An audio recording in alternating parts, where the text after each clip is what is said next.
KSAT 12. Good Morning San Antonio starts right now. Making headlines this morning, the polls are closed in several states and midterm primary election results are in. We'll recap some of the most watched races. And taking a look outside with live cam this morning, 73 degrees. There's a little breeze out there, which is kind of nice for, this week.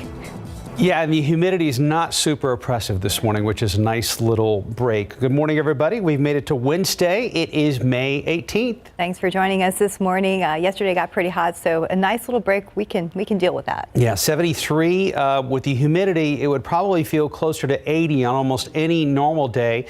Justin is with us this morning, which is a nice thing. Good to see you, sir. Thank you very much. And you guys are right. The humidity is a little bit lower. I guess that helps in the morning, but in the afternoons, it's just been beyond brutal. We've set records here 3 days in a row. We may do it again today. I know that's not what we want to hear. Things do change a little bit, though, as we head towards the weekend next week. I got some good news for you. We've got some rain back in the forecast. It's about time, right? I think that's what we're all saying at this point. Cloudy skies right now. Another record today. Yeah, it's possible. We're going to be up near 100 again. Small chance for some storms show up Friday into the weekend. Not great chances, but they are there. We could see a couple of thunderstorms. And then next week, there are more chances for rain. So the 7-day forecast gets a little more busy. And again, that's what we've been hoping for all along. Temperatures 74 degrees at the airport, 69 Kerrville. Look at the temperature in Del Rio. It's 84 still. No relief at all there with a few clouds trying to work in. 68 degrees Bernie Stage, 73 Canyon Lake. In the KSAT 12-hour forecast, we're going to see some clouds this morning. There's even a few sprinkles trying to show up on radar out west. I don't think much of that's reaching the ground.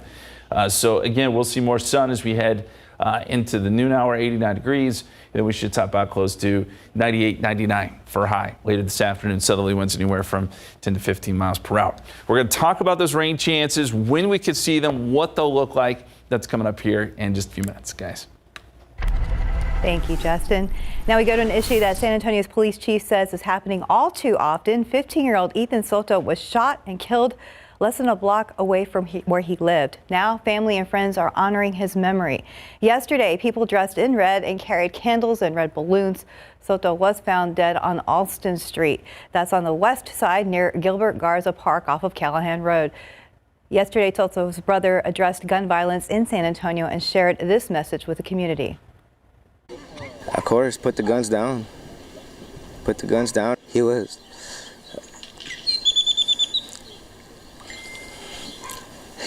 a piece of my heart, but now that he's gone, more than a piece is gone. And police are saying there was some sort of argument before Soto was shot. 2 teens were detained in yesterday's shooting, but still no word on any charges. While we are in the middle of early voting in the Texas primary runoff election across the nation, other big midterm elections are also happening.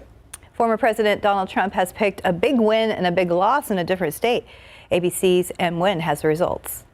This morning, the Republican Senate primary in Pennsylvania is likely headed to a recount, with the leading candidates separated by fewer than 1,000 votes overnight. Thank you, thank you. TV personality Dr. Mehmet Oz addressed supporters just before midnight. When all the votes are tallied, I am confident we will win. Minutes earlier, Dave McCormick sounded confident about his slim lead. We can see victory ahead, and it's all because of you. The primary winner will face John Fetterman, Pennsylvania's lieutenant governor, who secured the Democratic nomination for Senate last night despite undergoing a heart procedure just hours earlier. Fetterman's campaign announcing that doctors implanted a pacemaker and defibrillator Tuesday following Fetterman's stroke last week. He can and should, completely recover from this. But what it does disclose is that his heart disease appears to be more substantial than previously disclosed. Overnight, Fetterman tweeted his thanks. Voters in 5 states headed to the polls as a new poll revealed President Biden with only a 40% approval rating. The same poll showed 65% of Americans are concerned about how things are going in the U.S., with 21% saying they're scared. In North Carolina, Congressman Ted Budd won the Republican Senate primary after being endorsed by former President Trump. But the Trump-backed candidate in North Carolina's House primary, Madison Cawthorn, lost his bid for re-election. And a mixed bag for former President Donald Trump, who's endorsed in an unprecedented number of races. Over in North Carolina, he got his choice for Senate in Ted Budd. But in one of the big surprises of the season so far, Congressman Madison Cawthorn going down in his primary. Cawthorn faced criticism from both sides of the aisle after several scandals. M. Wynn, ABC News, Washington. Homeland Security Secretary Alejandro Mayorkas says authorities are prepared for an expected increase in migrants along the U.S.-Mexico border.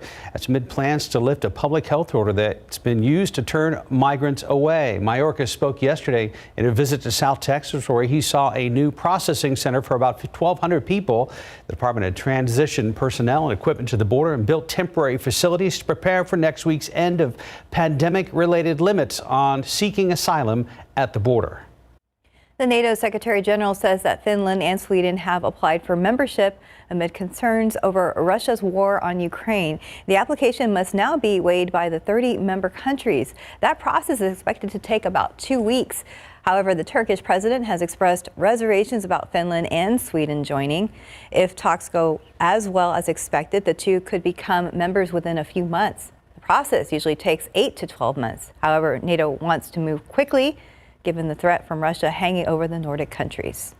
Well, for the first time in about 20 years, the euro is expected to become equal in value to the U.S. dollar.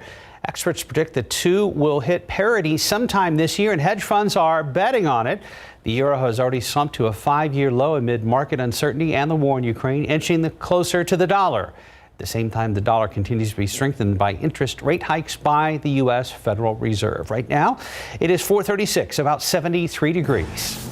If you're looking for a new tablet, you don't have to spend a lot. We're going to tell you about some options that are less than $100. Wow. Okay. And next, we'll tell you how the legendary David Robinson felt about representing our Spurs last night in the NBA Draft Lottery, plus another win for Missions Baseball.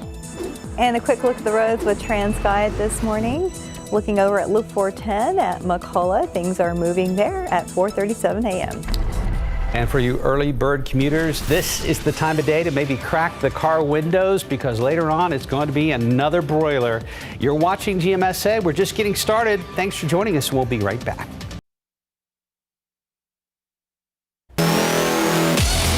440, welcome back. The Admiral David Robinson was sent to Chicago last night in a big trade. Now, he was the in-person representative for the Silver and Black in the hopes of the former #1 draft pick being lucky enough to change Spurs lottery luck.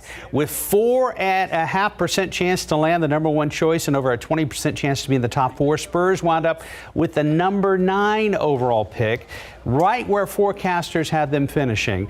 That #9 lottery pick will be teamed with the #20 from Toronto and a #25 pick from Boston in the first round of this year's draft.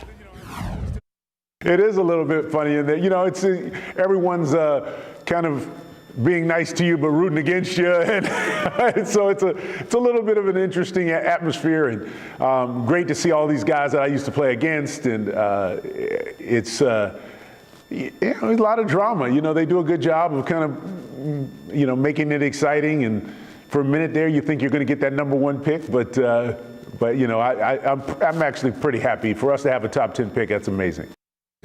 Agreed. Thanks, David. Well, the Orlando Magic won the NBA Draft Lottery for the first time since 2004 when they selected Dwight Howard. It was the 4th time overall Orlando had lottery magic. Includes back-to-back years in 92 and 93 when they took Shaq, and then they traded the rights to Chris Webber for Penny Hardaway. Well, now to Game 1 of the Eastern Conference Finals last night in Miami. Celtics dealt a major setback hours before tip-off. They're down 2 starters. Al Horford out due to safety protocols, and Marcus Smart has a sprained foot. Former Spurs player Derek White with the assist to Robert Williams for the bucket, a 9-point lead. Miami ties the game at 21 on the Tyler Herro floater in the lane. Jason Tatum with 21 first-half points, and a three-pointer helps Boston to an 8-point lead at the half. But the Heat outscore the Celtics 22-2 to start the third, and they go on to take the game 118-107. The Heat go get game 1. Now to Missions baseball. The team taking on the Midland Rockhounds after that series victory against Arkansas in a combined no-hitter this past Sunday. Rockhounds took their first lead of the game, top of the third, but the Missions regained the lead in the 7th and didn't look back. Missions win it 5-2. There was a special moment at the game as well. USO veteran Army Specialist Craig Andrade was honored and presented with a brand new modified truck. He lost both his legs in an explosion while fighting in Iraq. The new modifications on this particular truck will still allow him to drive. Disabled Veterans National Foundation worked to make it all happen by connecting Cavender GMC with Missions baseball. A special night out there at Wolf Stadium. And that's a look at sports. Oh, he's getting emotional out there. And he's probably not the only one in the crowd. I'm sure. Time now, 4:43 and 73 degrees for now. And is it time for a new tablet? We're going to have some suggestions that are actually budget friendly. And the cross-examination of actress Amber Heard has wrapped up. Well, the latest on what happened at the defamation trial next. And welcome back. It's 4:45. Lawyers for actor Johnny Depp have concluded their cross-examination of actress Amber Heard in their defamation trial. ABC's Andrew Dimbert has the details in today's GMA First Look. In this morning's GMA First Look, Amber Heard cross-examined. He knows he's lying. Heard facing off against ex-husband Johnny Depp as she wrapped up her testimony in their bombshell defamation trial Tuesday. Depp's team questioning Heard's claim that she was sexually assaulted by Depp during their Australia trip in 2015. And there is not a single medical record reflecting treatment for any of those injuries, is there, Ms. Heard? I didn't seek treatment. And playing an audio recording of Heard admitting to fighting with Depp, something she claimed was defensive. I can't promise you I won't get physical again. God, I sometimes get so mad I lose it. Surveillance video also played in court of actor James Franco visiting Heard the night before she filed for divorce. And we'll have more of the courtroom fireworks, plus a preview of which witnesses will take the stand next, coming up at 7 a.m. With your GMA First Look, I'm Andrew Dimbert, ABC News, New York. Well, tablets like the ones we use here on KSAT 12 are super handy electronics, have nothing to do with soupy. They are fun to use and, of course, not as clunky as a laptop. So no matter your budget, 12 on your sides, Marilyn Moritz shows us some new solid options. If you're looking for a tablet for yourself or the kids, you don't have to spend a lot. There are options for less than $100. If you're on a budget, Consumer Reports recommends the Amazon Fire HD8. It has an 8-inch screen, expandable storage, and the battery lasts 15 hours. An even less expensive option is the older Amazon Fire 7. The screen's an inch smaller, it's lightweight, and it does the job for checking email and reading the news. Both of these Amazon tablets allow restricted profiles for kids, which makes them a great option for families. Also true for Samsung's 2019 Galaxy Tab A8.0. CR says it's one of the best tablets for less than $300. It has an 8-inch display and it's proven reliable. Thinking bigger? They say consider last year's Apple iPad. This display is more than 10 inches and it's fast for everyday tasks. These are great little tablets that score excellent in almost every category, including owner satisfaction and performance. But if you need more of a workhorse, one that might even replace a laptop for things like video editing, and you've got the funds, CR says consider this top-of-the-line model, Apple's iPad Pro with a 12.9-inch screen. It's super fast, takes excellent photos and videos, and it's very easy to use. Remember, when you're choosing a tablet, that all app stores are not created equal. Google Play and Apple offer more than others. Marilyn Moritz, KSAT 12 News.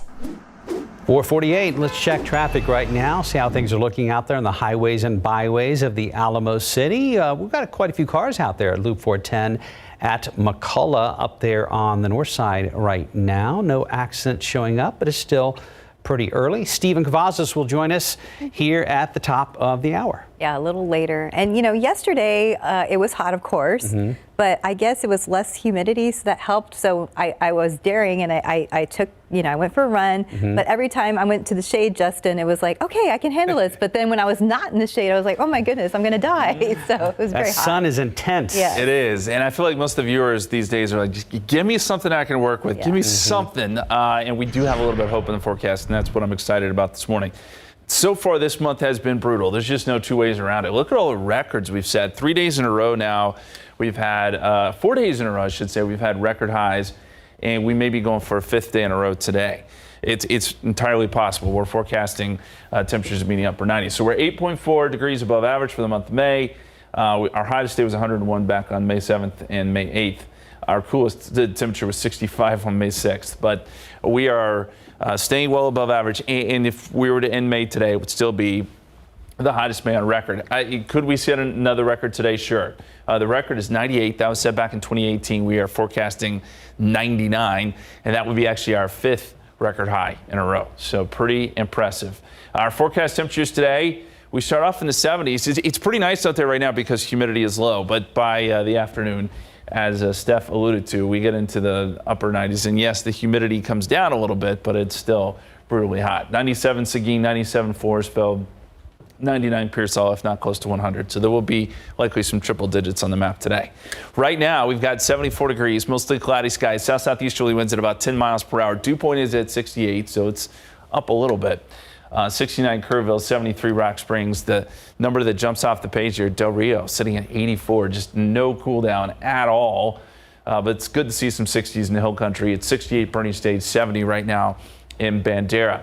Dew point trend today, just like the last few days, we'll see that dew point drop off almost into the pleasant category, but you know, with temperatures near 100, I wouldn't call that pleasant. And we'll see the dew points jump back up by tomorrow morning. The satellite and radar shows we do have a few sprinkles out west. I doubt any of this is reaching the ground, but a little bit of high level moisture coming through. So we'll see some clouds off and on this morning. That's associated with the storm system that's moving through the middle part of the country. Here's what I want to point out though, and here's our glimmer of hope, at least initially, and that is this little swirl right here around Los Angeles. So this is going to swing through into Texas Friday. And I think there will be some lift there to give us some storms. As far as today goes, nothing there. Anything's going to be that we see is going to be out in Mexico. And I think that'll be the case tomorrow, too. There's a very small chance a few of those could work towards the border tomorrow afternoon. But it's Friday as some of that energy comes in that I think we could start to see some showers and storms. This is 6 p.m. Friday. Shows one little storm out there over Valverde County. I think maybe we see a little bit more by Friday evening as the energy pulls in. The problem with that is, though, we could see a couple of strong storms mixed in there. So here's the good news down the line. 98 tomorrow, 97 Friday, 97 Saturday. We get a frontal boundary as it stands right now early on Sunday morning. That would bring temperatures down into the 80s.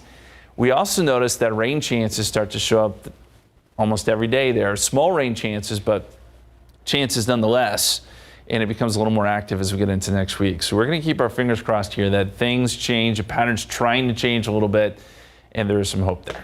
Yeah, I'm kind of hoping these are small, significant, albeit small chances of rain. Yeah, it's not going to be widespread, but Yeah. folks that do get some of these storms will likely get some decent rain.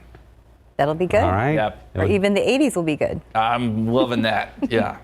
Thanks, Justin. Got it. 452, about 73 degrees. And coming up next, Marvel is showing off their next Disney Plus series, and we're going to get a first look at She-Hulk, Attorney at Law. A new limited series debuting on Peacock, plus a first look at Marvel's new She-Hulk. For the latest on what's happening in Hollywood, here's ABC's Jason Nathanson.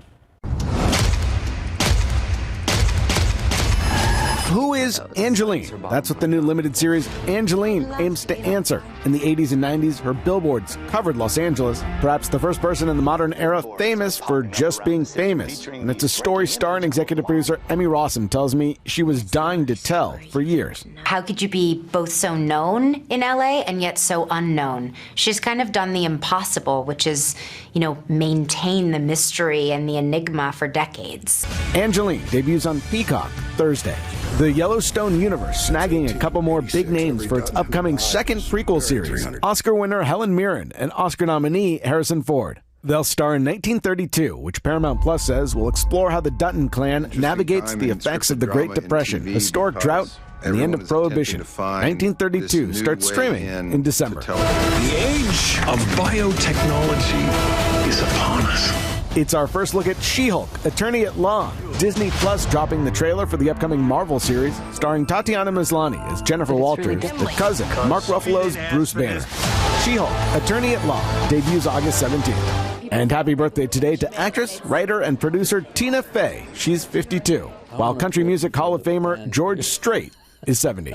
And that's what's happening in Hollywood. I'm Jason Nathanson, ABC News, Los Angeles. Well, heck, if we can wish Willie Nelson a happy birthday a couple weeks ago. Here's George Strait. Happy birthday, Happy George. birthday, Mr. Strait. Wow, that's awesome. It is. Right now, 4:57, about 73 degrees. And still ahead on GMSA, new details are being released about that deadly attack at a supermarket in Buffalo. And President Biden calls on the nation to stop the hate. Is there too much noise in your life? We'll tell you about the features in Sony's new noise-canceling earbuds ahead in Tech Bites. And a quick look at the roads with TransSky, looking there at Loop 410 in McCullough where things are moving. But Stephen Cavazos is in the house. We'll be checking in with him very soon. Live from KSAT 12. Good Morning San Antonio starts right now. I'm ABC's Em Nguyen in Washington. President Biden is denouncing white supremacy in the wake of the Buffalo, New York mass shooting. And the details we're learning about the suspect coming up. And taking a look outside with live cam this morning, it's 73 degrees, but I feel like we're getting a small break just because it's not as humid this morning. Agreed by 100%. Good morning, everybody. It's Wednesday, the 18th of May. Thanks for joining us today. I hope you've had a great week so far. And, you know, things have been pretty hot. And, I mean, we're breaking records all this week. Yeah, record challenging heat has been the trend as of late. Let's see if that pattern changes all. Justin is in for Mike. Hey there, guys. It doesn't really change today, that's for sure. We're forecasting another record high. Yesterday we hit 100. This ridiculous heat likely going to continue today. We'll be right around that mark again. Let me show you the numbers across the country. I mean, we were not the hottest place, but we were awful close. Phoenix was at 102 yesterday, but this heat is well above average. And again, we're forecasting that heat to continue today. Pollen count, everything's been low, so no big issues there. Good to see. We'll get that pollen count in here in a couple of hours, and we'll get it updated for you. Forecast for today. Clouds this morning, 72 degrees, 7 o'clock, but we're warming up quickly, and by noontime we're at 89. This feels like a broken record, right? This is where we've been last few days. And then temperatures up around 99 for a high. Southerly winds anywhere from 10 to 15 miles per hour. Here's the good news. We do have some rain chances headed our way, starting as early as Friday. We've got a frontal boundary over the weekend. It cools us down in a more active pattern next week. So we're hopeful. We're hopeful that things change around here. We get some rain and some cooler temperatures. We'll get into all that here in just a bit, but we got to talk traffic now. Steven is in this morning. He is caffeinated, ready to go.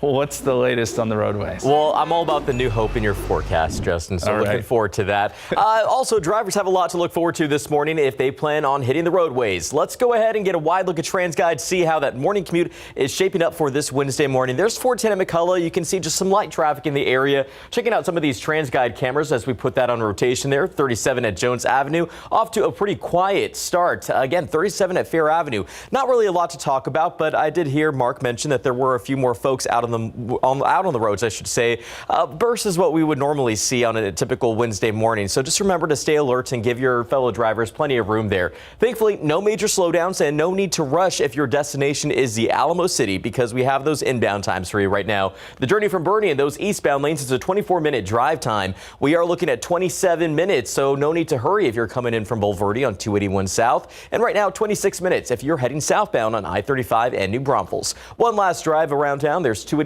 at the quarry. The morning is moving. We'll have some construction spots to talk about. That'll be coming up a little bit later on. Guys.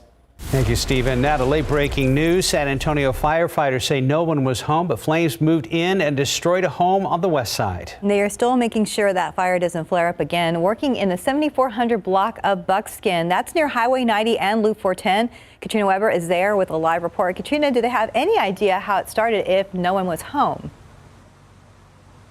No, that is something that they will be getting to in a little while. Right now, we still have smoke coming out of this home. You can see the heavy damage here, the house destroyed. Firefighters got here a little bit after 4 o'clock this morning. They say there were flames coming out of the side of the house. They went inside and realized that the fire had gotten up into the attic, and before they knew it, it overtook the entire house. Now, the homeowner was not home at the time, but I did speak with her a little while ago. She got a call from her neighbors, rushed home to find this scene here. She obviously is very distraught, crying, wondering what she's going to do next. But what firefighters are going to do next is make sure that this fire is out before they are able to send any investigators in to try to find the cause of this fire. Reporting live on the west side, Katrina Weber, KSAT 12 News. Katrina, thank you. After a San Antonio woman's dog was attacked by a loose pack of dogs, the city is now making sure dangerous and aggressive dogs are off the streets. Sandra Lada's dog, Fifi, was viciously attacked last Wednesday. The 4-year-old Chihuahua now has staples in her side. Lada called police and 311 to file a report. Now, Animal Care Services dangerous dog investigators are looking into the incident. The terms dangerous and aggressive aren't left up to opinions by officers. Shanna De La Cruz, they're legal terms set by the city of San Antonio and the state of Texas. Aggressive animal is something that's either attacked, injured, or even killed another animal. Dangerous is going to be dog on person. Officer De La Cruz says if you see a dog you believe may be aggressive in your neighborhood, you can report it by calling city services at 311. President Joe Biden reacting to the shooting in Buffalo, New York, where 10 people were gunned down in a supermarket. Now we're learning more about the suspect's past and what he was doing leading up to the shooting. ABC's M. Nguyen has the latest.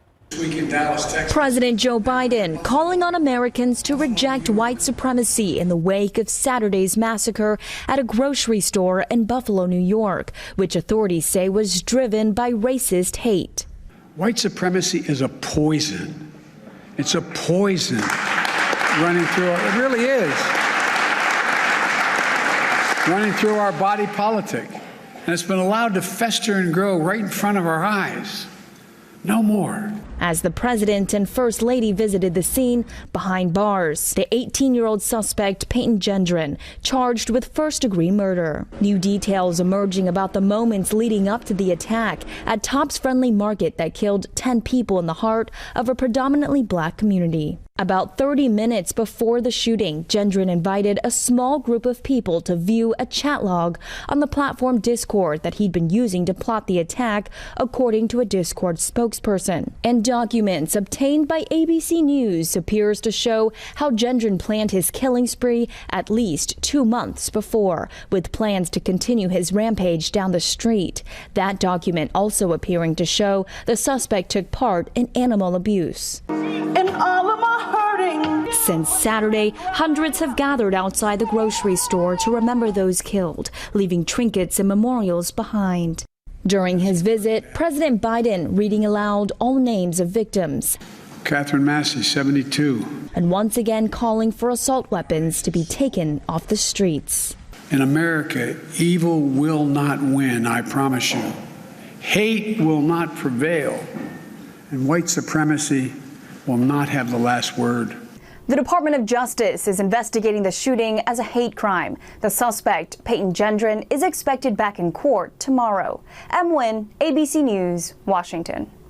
Time check 5:08, about 73 degrees. And still ahead, we're going to tell you more about Apple's new accessibility features for disabled users. And next, how a nonprofit is teaming up with local police officers in hopes of helping kids who grow up with gun violence in their lives.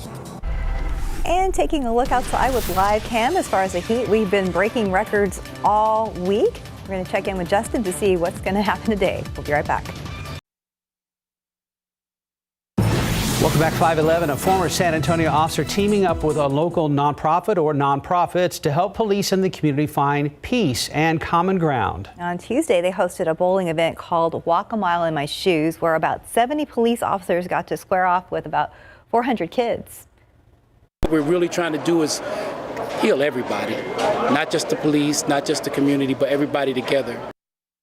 The San Antonio Police Union represented San Antonio Rising Star with a $5,000 check to help continue this type of work. The city of San Antonio has also financially supported this program.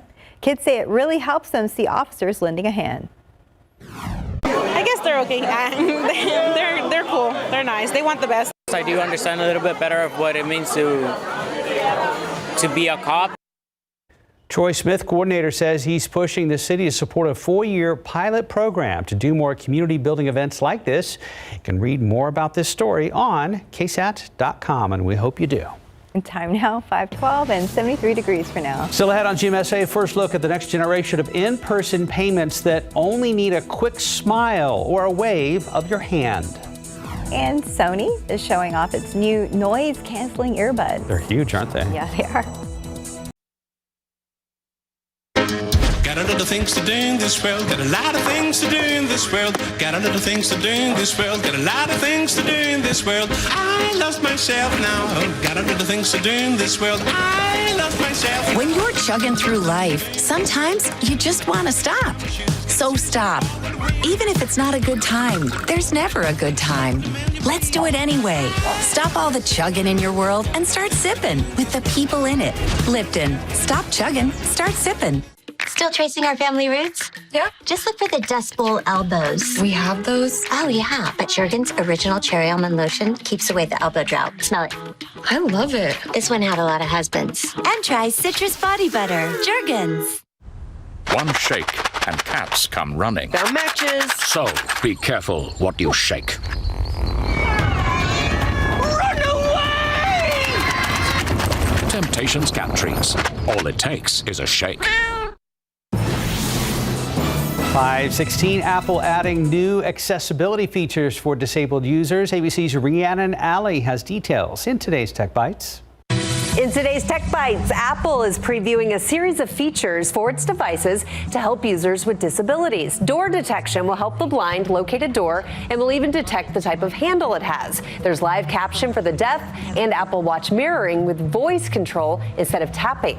MasterCard is developing a biometric checkout program allowing users to make payments with just a smile or a wave. The program is being tested in Brazilian supermarkets this week. Other tests overseas are planned, and MasterCard says it could soon come to the U.S.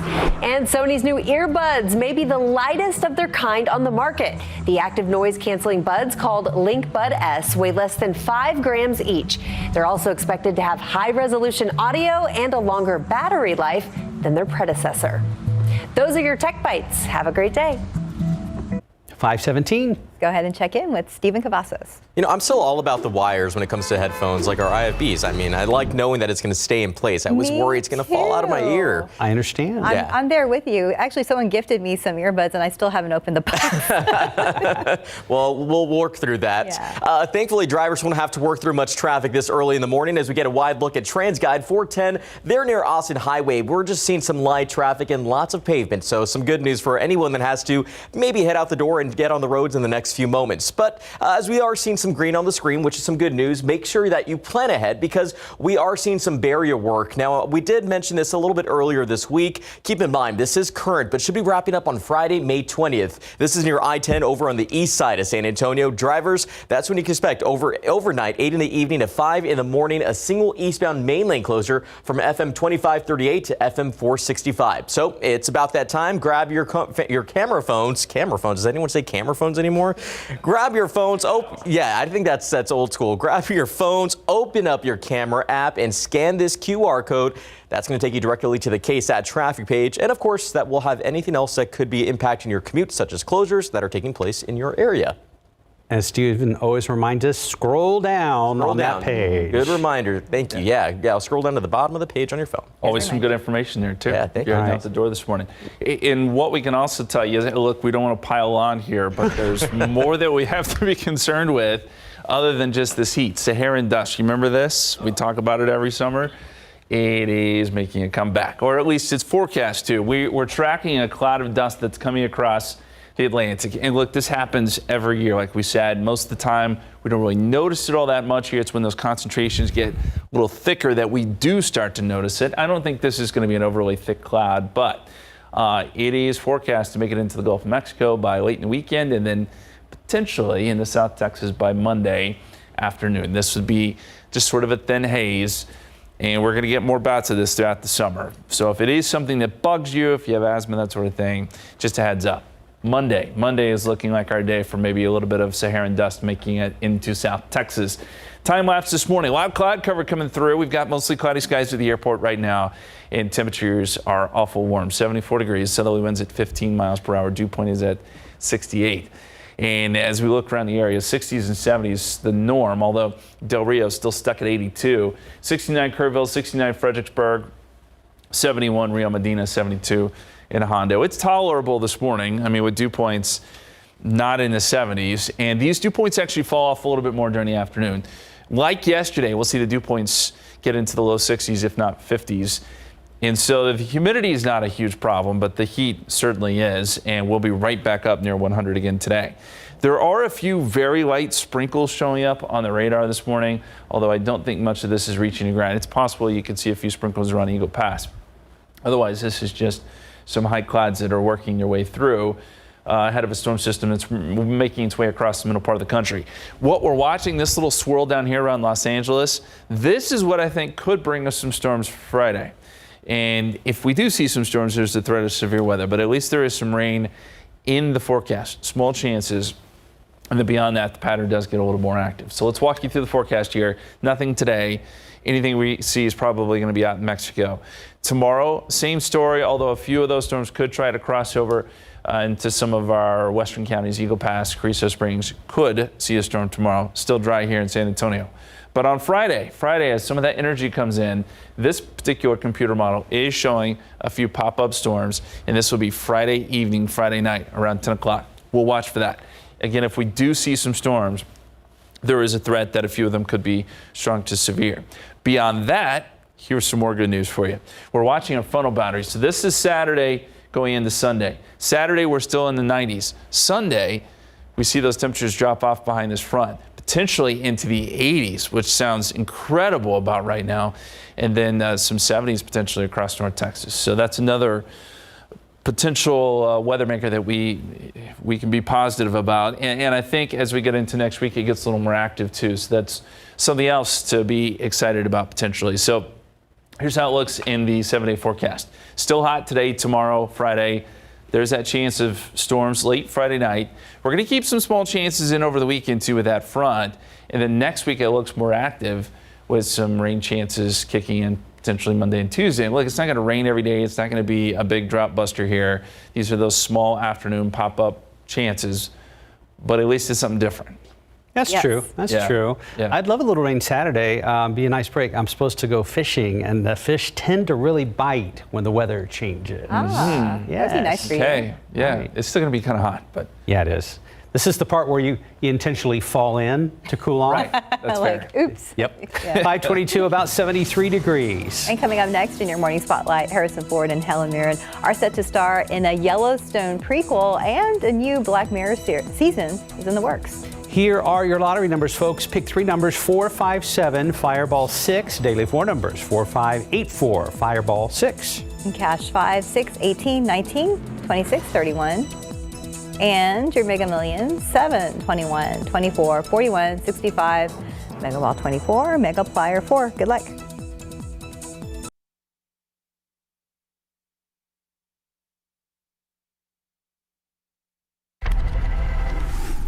.525, get ready for another Yellowstone prequel series, plus Celebrity Jeopardy is becoming a real thing. Here's CNN's Douglas Hyde with the Hollywood Minute.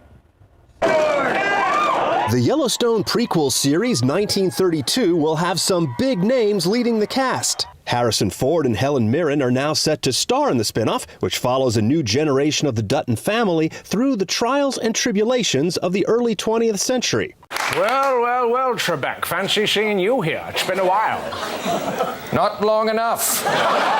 Saturday Night Live's had a lot of fun with Celebrity Jeopardy over the years, and now a real version is on the way. ABC just announced the game show will debut in the fall and air Sundays in primetime. The celebrities' winnings will go to their favorite charities.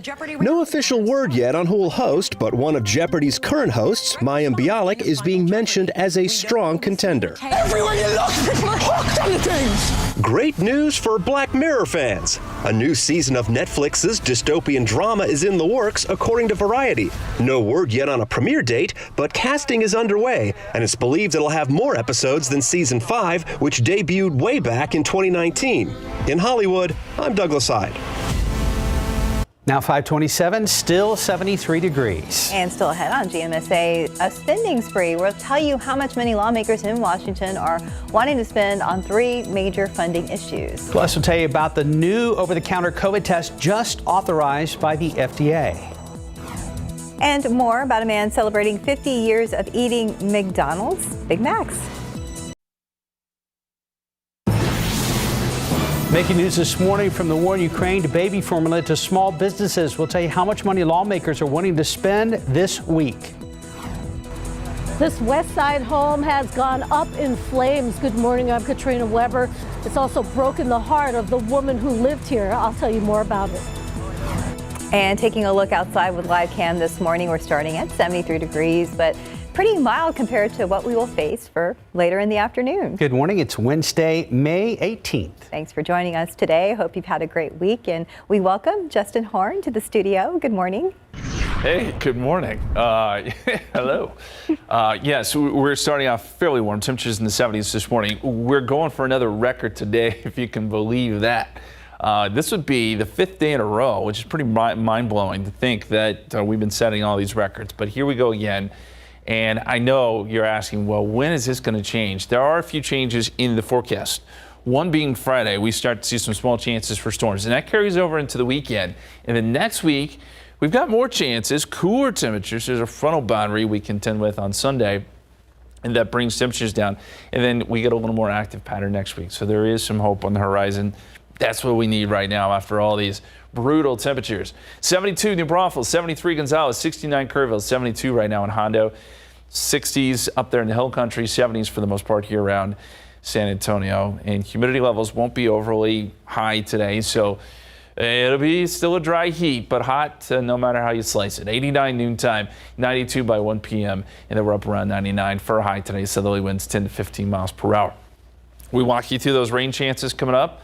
By Friday. We'll have more on that in just a bit. But let's get over to Stephen now and talk morning commute. It is hump day. Let's hope that everything's going smooth out there. Yeah, we are just in some quiet roads so far, Justin. Thank you. 281 at Grayson. Let's take that drive around town and see what that morning commute is shaping up to look like for this Wednesday. The I-10 at De Zavala just looking a little bit busier.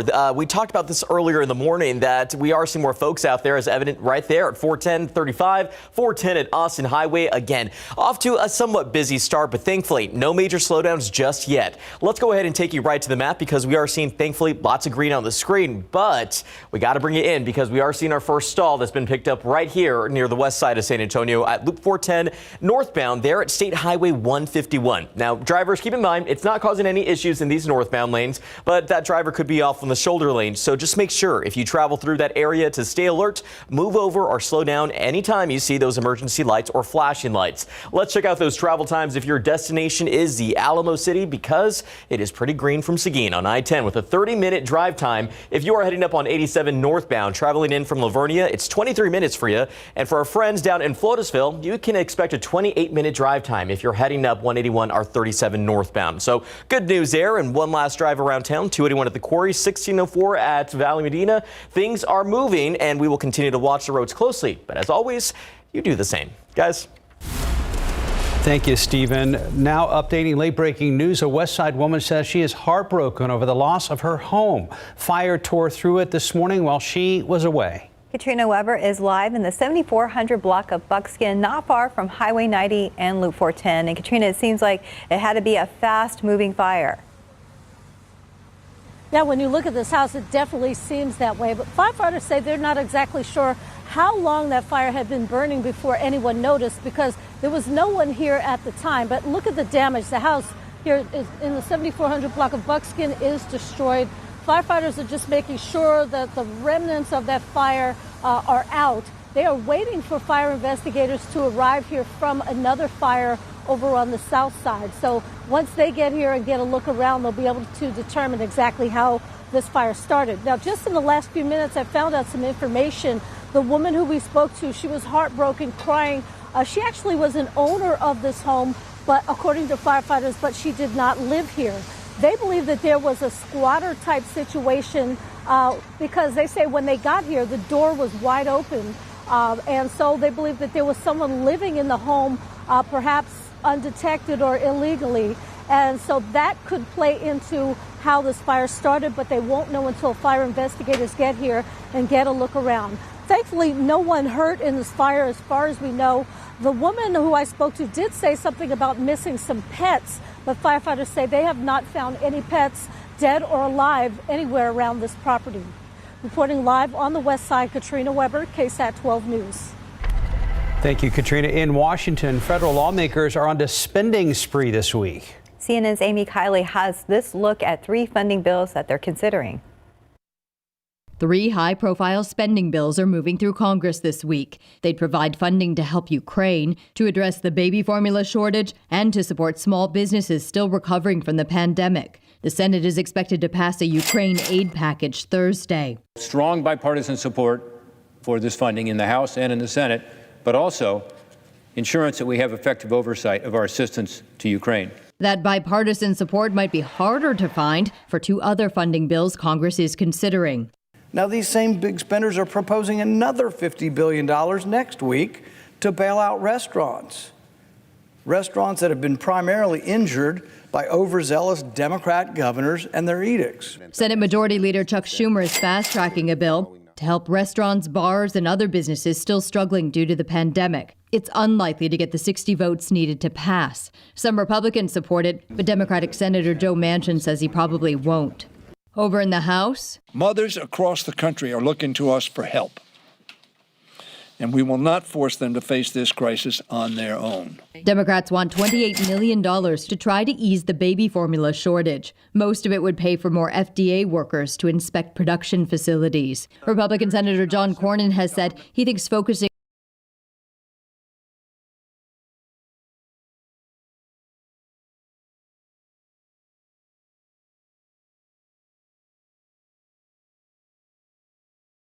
appears to be preparing a long-range missile test within the next 2 to 3 days.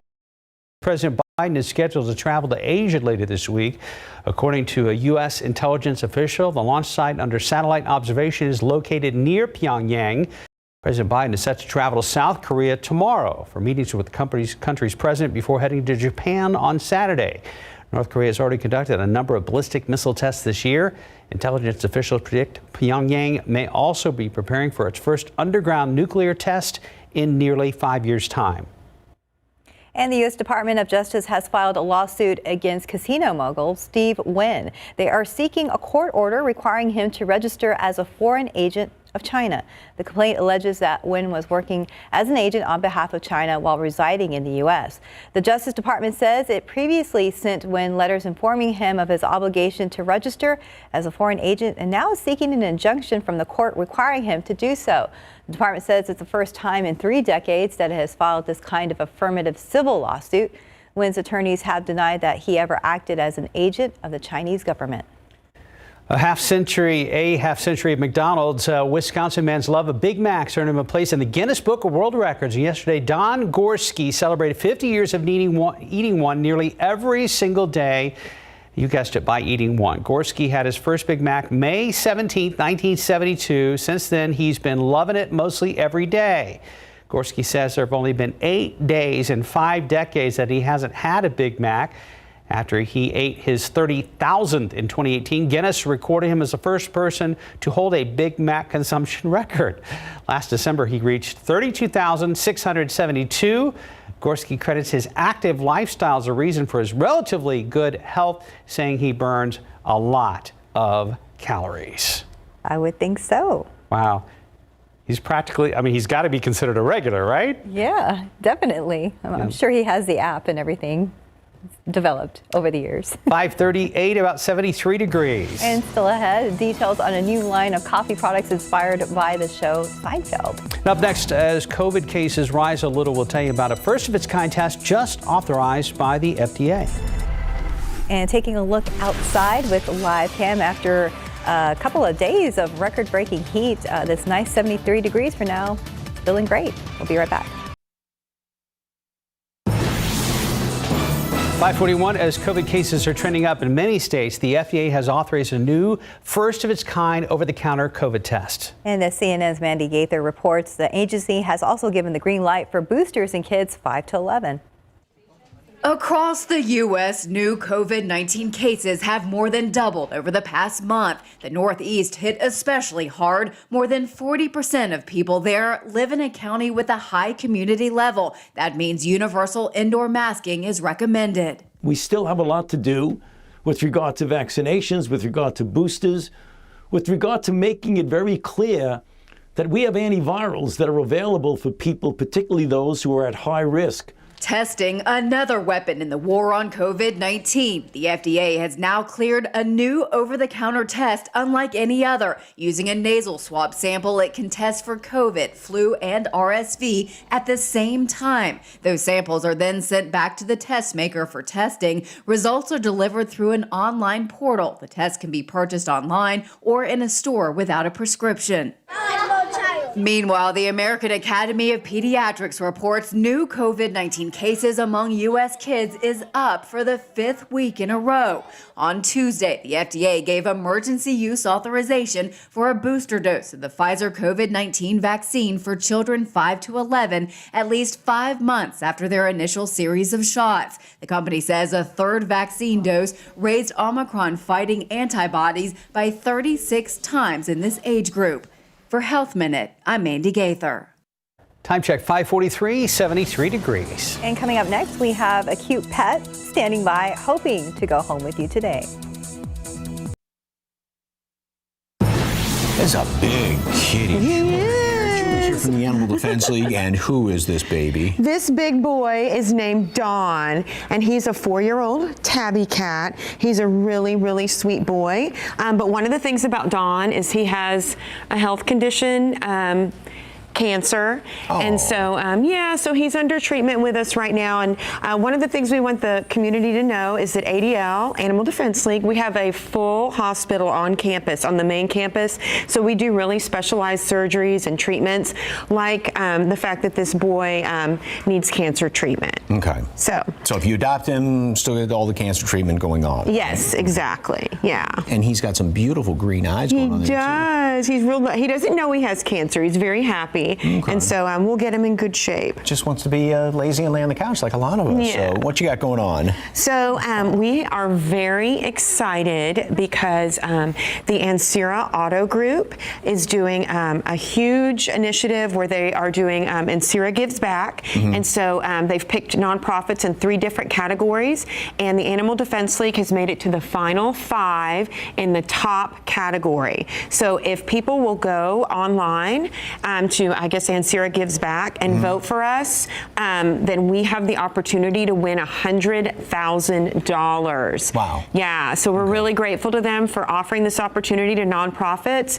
And we're just asking the community that loves pets and wants pets to have an opportunity to live and have a good life to please vote for us. You can vote every single day. Okay. And so please vote for us, because then we will be able to provide treatment, medical treatment, and shelter for pets like Don. More than 7,000 were adopted out last year, and with that extra money, hopefully more can be adopted. So if you'd like more information on that, or little Don here, or I should say Big Don. Yeah. Boy, let me read in Nacogdoches, or the Paul Jolly Center across from the zoo, or the PetSmart over there on Walsum, ADLTexas.org. Thank you, dear. Thank you. And in your morning consumer headlines, a new move by Harley-Davidson's electric bike company will have customers riding on the cloud. Serial One, powered by Harley-Davidson, is teaming up with Google to bring Google Cloud features to its new generation of e-bikes. With Google Cloud, riders will be able to see real-time data on their rides directly from the bike. They can also access features like Google Maps, turn-by-turn navigation. The company says they should roll out with the second generation of Serial One bikes by mid-May. It's a 90s throwback that can have you knock back for a caffeine kick. Coffee and roaster Beanbox partnered with the popular 90s show Seinfeld to create 4 curated artisan blends they say embody the show's characters. There's a medium roast called Elaine's Little Kicks, and she can't dance at all. A dark roast called George's Serenity Now, and an Ethiopian blend called Kramer's Giddy Up. Of course, there's the show's namesake coffee, a Brazilian blend called Jerry's Diner Blend. How cool. The Seinfeld coffee collection available for a limited time on Beanbox's website in varying sizes. Well, that's fun. Right? Yeah, I think so. I think Stephen will give it a try, right? Yeah, I give anything a try once, but I just finished my coffee, so anything sounds good too. Yes.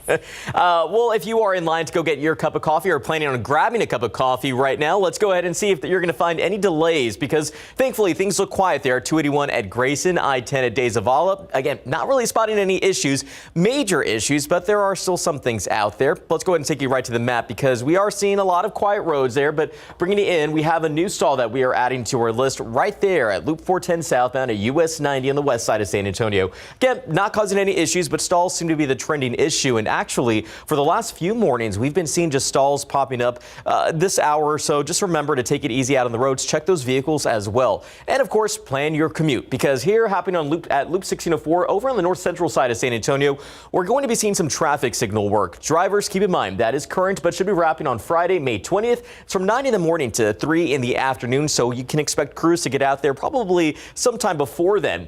You will see the east to westbound turnaround closure. They're closed at Loop 1604 and Northwest Military Highway. But right now, things seem to be moving just fine. Guys.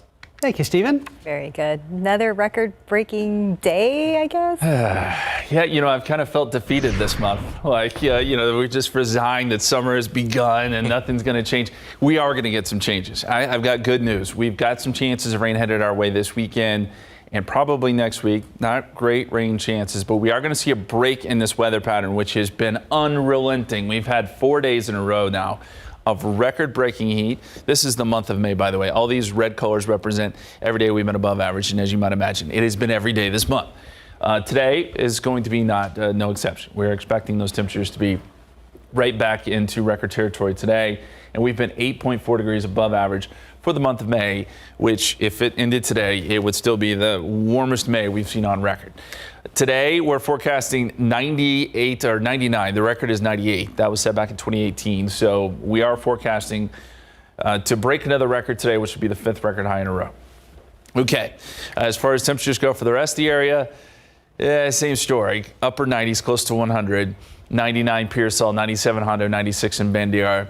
You get the idea. So let's talk about maybe the good stuff, the changes that are headed our way. Right now, we've got mostly cloudy skies, 73 degrees, southerly winds at about 10 miles per hour. And temperatures really are not all that bad this morning. If you've got the morning run planned, you know, humidity is low enough, temperatures in the 60s, that's doable. It only stays like this for a couple of hours, though, because once the sun comes up, you'll see these temperatures really start to race up. A couple sprinkles out west. We're noticing a few sprinkles around Eagle Pass. Nothing that's going to bring any significant rain or anything like that. Some clouds this morning and then some sun this afternoon. But here's what we're hopeful for. We've got one storm system moving across the country, and then we've got another one out here around Los Angeles. This is digging south. It's been a while since we've seen a piece of energy actually come right into Texas. And that's what we need. This one will make its way here Friday. It's weak, it's quick moving, but it is something that may generate some storms. So let's look at the forecast here. Today, not much. 6 o'clock, any storms we see will probably be out in Mexico, and that'll be the case tomorrow. Although this model does bring a few of those storms in around Eagle Pass, Carrizo Springs. Still dry here in San Antonio. But as we get into Friday, that energy comes in. We have moisture, we have heat.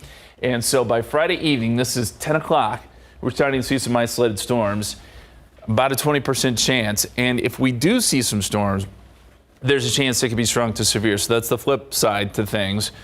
We'll watch for that. That would be Friday night. Again, chances aren't great. The other bit of good news we have is that there is a frontal boundary that is forecast to make it in here Sunday. So we're in the 90s Saturday. We're going to fast forward now to Sunday at 5 o'clock. Front comes through. That cools us down on Sunday. We're thinking highs in the 80s on Sunday. With the front around, we'll keep some small rain chances in there. So that is sort of the significant pattern change that we've been hoping for. 20% chance of some storms coming up tomorrow, or Friday, I should say, Friday evening. 20% chance Saturday, 20% chance Sunday, and I've bumped up rain chances just a bit Monday, Tuesday as the pattern looks sort of unsettled.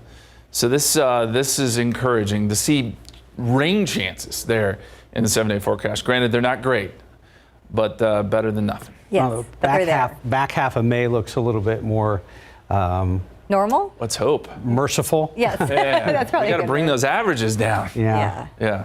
That looks good. We'll take it. Thank you, Justin. 5:53, about 73 degrees. Look at your winning lotto numbers. Pick 3, 4, 5, 7, Fireball 6, Daily 4, 4, 5, 8, 4, Fireball 6. Cash 5 number 6, 18, 19, 26, 31. And your Mega Millions 7, 21, 24, 41, 65. Mega Ball 24. Mega Plier was 4.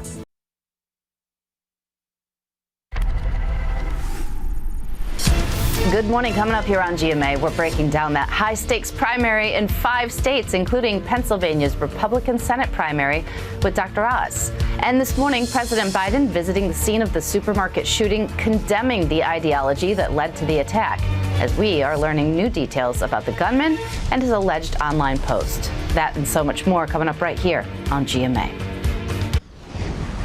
We are in the middle of early voting in the Texas primary runoff election. You can cast a ballot early through Friday from 8 a.m. to 8 p.m. Election day is coming up on May 24th. We have a list of polling locations online at KSAT.com. Ahead in the next hour of GMSA, as people start to spend more time outdoors, health experts want to remind everyone to protect yourself from the summer sun. Ahead on GMSA, we'll give you some potentially life-saving advice. We'll check back in with our traffic expert, Stephen Cavazos, with live coverage of the morning commute, which is now, as you can tell, at 410 and Marbach, is officially off and running. As we approach the top of the hour, we'll be right back. This morning, Bexar County deputies say a possible road rage incident led to a person being shot in West Bexar County. We'll have the details. Chilling new details about a deadly plane crash in China that left more than 100 people dead. And taking a look outside with live cam, it's been a hot week, so enjoy this small little break we're having this morning. We're at 73 degrees. Live from KSAT 12. Good Morning San Antonio starts right now. And a midweek good morning to you. It is Wednesday, the 18th of May. Thanks for joining us this morning. We have good news and then so-so news. I think the good news, we'll start with the so-so news first. It's going to be hot again today. Right. And then Justin said we might get some relief later, so that's good. I'm pitching this as good and great news because we might get a break from the heat and another shot at rain. The yards are very quickly turning brown. I agree. And I appreciate your positivity, Steph, but I'm going to say it's not so-so. It's just bad news, the heat today. But I appreciate it. Appreciate you putting a spin on it. And Mark's right, because things do get better. They will get better as we get into the weekend. High temperatures yesterday, 100 here in San Antonio. 102 was the high in Phoenix. So we just missed out on being one of the hottest spots in the country, but it was hot. And we set more records yesterday. We're forecasting to set another record today. Pollen count, everything is low. We should stay that way today. There's nothing that should change very much there. So we're going to look for a good pollen count coming out here in about an hour and a half or so. Our KSAT 12-hour forecast, 8 o'clock, 75 degrees, 77 by 9 a.m. Not a bad morning. It's actually fairly comfortable, but it warms up very quickly. 92 by 1 o'clock, 94 by 2 o'clock, and then we should be in the upper 90s, close to 100 by 5 p.m. Southerly winds 10 to 15 miles per hour. That good news? Well, that comes in the form of some rain chances, maybe a frontal boundary. There's a lot to look at in the 7-day forecast. We're going to get to that in just a little bit. But Stephen is becoming increasingly busy over there. What's the latest? Well, I'm just pacing back and forth. I'm excited about that forecast. Okay, good. Yes. But right now, drivers can relax a little bit. We are just seeing some light traffic there at 90 West at Zazamoto. You can see morning is off and people are moving. But make sure that you stay alert because although thankfully we're not spotting major issues just yet, we are seeing that same stall that we talked about a little bit earlier detected right there, Loop 410 southbound there at US 90.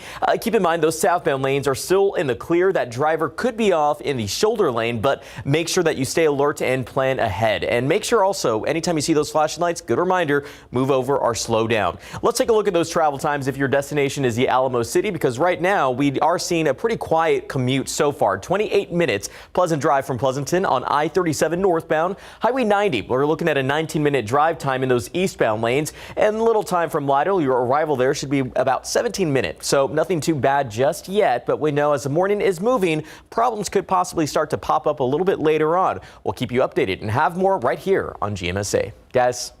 Thank you, Stephen. Fire investigators plan to take a close look at a West Side home that was gutted by an overnight fire. Firefighters say no one was supposed to be living in that home in the 7400 block of Buckskin. Katrina Weber has a live report from the scene. And Katrina, we understand there were no working utilities. Do they have any hint about what caused that fire? Well, that's right, Stephanie. No working utilities in this home, which was supposed to be vacant. One thing they're looking at is the idea that the information that they got from neighbors and also the homeowner that there was possibly a squatter living in the home. But again, they are still just beginning to investigate this fire. Now, we do have fire investigators here right now, firefighters wrapping up the work that they've been doing. I want to give you a look at some video that we got from a neighbor, Cassandra Medina. She shared some video with us of the huge flames that were erupting from this home around 4 o'clock this morning. That fire was noticed around that time. That's when neighbors called it in to firefighters. There's no word yet on exactly how long it had been burning, though, but it certainly took hold of the home and completely gutted it. Again, no one's supposed to be living here. The homeowner did come to the scene. She was very distraught to see the house in this condition. But again, they are looking into the possibility that could be related to how this fire started because, again, no electricity, no gas on in this home, which was supposed to be vacant. Reporting live on the west side, Katrina Weber, KSAT 12 News. Thank you, Katrina. New this morning, the Bexar County Sheriff's Office says a possible road rage incident led to a person being shot overnight. This happened before 11 p.m. in the 6,000 block of Lucky Path in West Bexar County, not far from Lucky Ranch Elementary.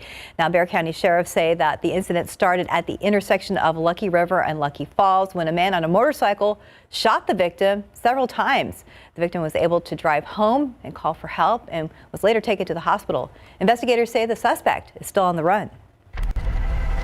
There's an active silver alert you might see on your way to work this morning. The Bexar County Sheriff's Office looking for a missing man with a diagnosed cognitive impairment. Ramiro Acevedo was last seen yesterday out in Helotes. He's 5'5", weighs about 140 pounds. He has gray hair and brown eyes. Was last seen wearing a white baseball cap and a blue polo shirt. He was last seen in a black 2006 Nissan Sentra with license plate CN2L166. If you have any information that could lead to his whereabouts, you are asked to call the Bexar County Sheriff's Office. The number is on your screen right now, and that's 210-335-6000.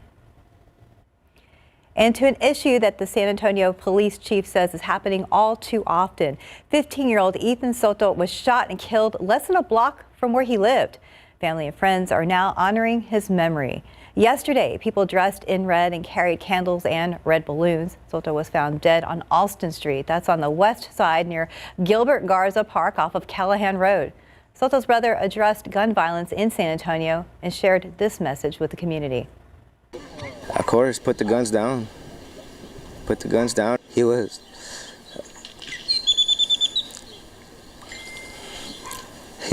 a piece of my heart. But now that he's gone, more than a piece is gone. And police say an argument led up to that shooting on Monday. We're learning more about the deadly attack in Buffalo, New York at a supermarket that left 10 people dead. Investigators say about 30 minutes before the attack, the accused gunman invited a small group of people to view a chat log on the online community platform Discord that he'd been using to plot his attack. Meanwhile, President Biden is calling on the nation to reject that what he angrily labels as the poison of white supremacy. We'll have much more on this coming up in the next half hour of GMSA. A chilling new report says a Chinese airliner that crashed into a mountain in March may have been deliberate. Investigators say new data clearly points to someone in the cockpit of the 737 intentionally pushing the plane into a fatal nosedive. Experts also cite evidence that the plane's landing gear was never deployed, which would have happened if the pilot or co-pilot was trying to land the plane. All 132 people on board were killed in that crash. That's horrifying. Early voting underway for the Texas primary runoff elections. It runs till this Friday. Polling locations will be open from 8 a.m. to 8 p.m. Election day is Tuesday, May 24th. More info is online at KSAT.com. And across the nation, other big midterm elections are also happening. Former President Donald Trump has picked up a big win and a big loss in a different state. Here's ABC's M. Nguyen. This morning, the Republican Senate primary in Pennsylvania is likely headed to a recount, with the leading candidates separated by fewer than 1,000 votes overnight. Thank you, thank you. TV personality Dr. Mehmet Oz addressed supporters just before midnight. When all the votes are tallied, I am confident we will win. Minutes earlier, Dave McCormick sounded confident about his slim lead. We can see victory ahead, and it's all because of you. The primary winner will face John Fetterman, Pennsylvania's lieutenant governor, who secured the Democratic nomination for Senate last night despite undergoing a heart procedure just hours earlier. Fetterman's campaign announcing that doctors implanted a pacemaker and defibrillator Tuesday following Fetterman's stroke last week. He can and should, completely recover from this. But what it does disclose is that his heart disease appears to be more substantial than previously disclosed. Overnight, Fetterman tweeted his thanks.